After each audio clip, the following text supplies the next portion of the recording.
The city was a beast once. Skyscrapers clawed at the gray sky, streets thrummed with life, and millions moved in a constant, hurried rhythm. Then, like a switch flipped, everything changed. It started with whispers, strange coughs, sudden fevers, until the news came: a highly contagious virus, deadly and relentless. Governments declared emergency, entire districts sealed off, flights canceled, borders shut tight.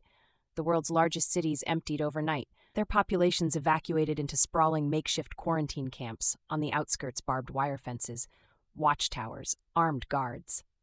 It was chaos, but necessary, they said. To save the rest of humanity, they claimed. At first, the camps were a blur of desperation and fear.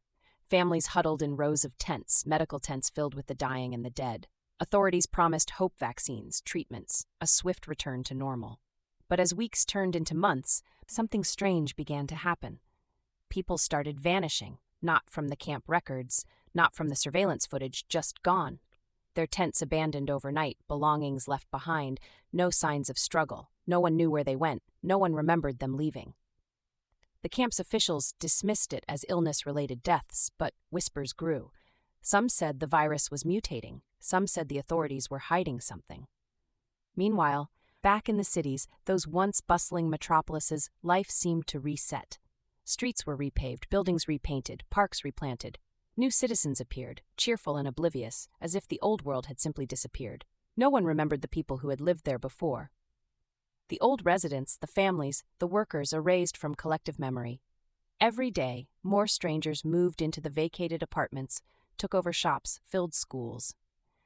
It was seamless, natural even. No one questioned it. No one questioned why the city's skyline was subtly different, why some parks looked unfamiliar, or why certain streets felt wrong. Among those who remembered, who sensed that something was off, was a single person.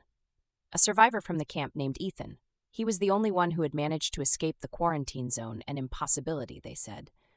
But he had broken free during a power outage, slipping past guards, running through the darkness until he found himself outside the camp's fences, breath-ragged, heart-pounding. He had no memories of what had happened to him inside, only flash of shadows, screams, a voice whispering his name, then blackness. Ethan's first stop was his hometown, a city he thought he knew. But as he crept through the empty streets, a sinking feeling grew in his gut. The town was different. The familiar landmarks had new paint, new signs, yet something was off. The houses looked the same, but the windows revealed strangers inside, unaware of Ethan's presence.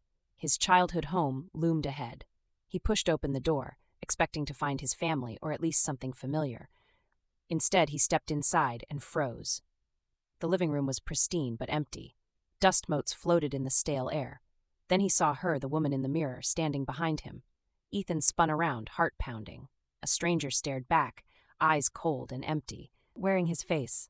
Her lips curved into a faint, unsettling smile. "Hello, Ethan," she said softly, voice identical to his own. It was him, but not him. Someone or something had stolen his identity, his face, his life. He backed away, panic flooding his veins. The woman, or whatever she was, moved closer, her reflection mimicking every twitch, every breath. Ethan's mind raced. Was she a clone? An infected clone? Or worse, a mimic, a creature that could imitate him perfectly? His thoughts spiraled as she reached out with a hand that looked so human, yet felt wrong beneath his fingertips. Her skin was too cold, her eyes too vacant. Ethan turned to run. He fled through the streets, now filled with unfamiliar faces. Strangers on every corner, their faces blank. Their eyes devoid of recognition, yet somehow familiar, like a bad dream that has haunted you all your life. The city was alive with whispers, soft, almost inaudible voices echoing in his mind. Forget the past, welcome the new. It was as if the city itself had been programmed to erase history and replace it with perfect oblivion. He knew he couldn't stay. He had to find others, anyone who remembered, anyone who could explain what was happening. His search led him to the outskirts of the city, where remnants of the quarantine camp still loomed, silent and abandoned. Inside, he found evidence-torn pages from journals, strange symbols scrawled on the walls, and a chilling realization: the missing families, the old residents they had been replaced, erased, their identities absorbed by whatever was inhabiting this new world. Then, a terrible thought struck Ethan. Were his memories real? Or were they part of the illusion? Was he just another pawn in this grand, horrifying experiment? His mind fractured with paranoia, but he pressed on, driven by a flicker of hope. Perhaps he could find the truth, or at least escape this nightmare. That's when he saw her standing in the middle of the street, looking directly at him. The woman with his face. Her lips curled into that faint smile again. "Welcome home," she whispered, voice eerily warm. Ethan's blood ran cold. He realized there was no escape. Not really. The city, the camp, the virus, all part of the same terrible cycle.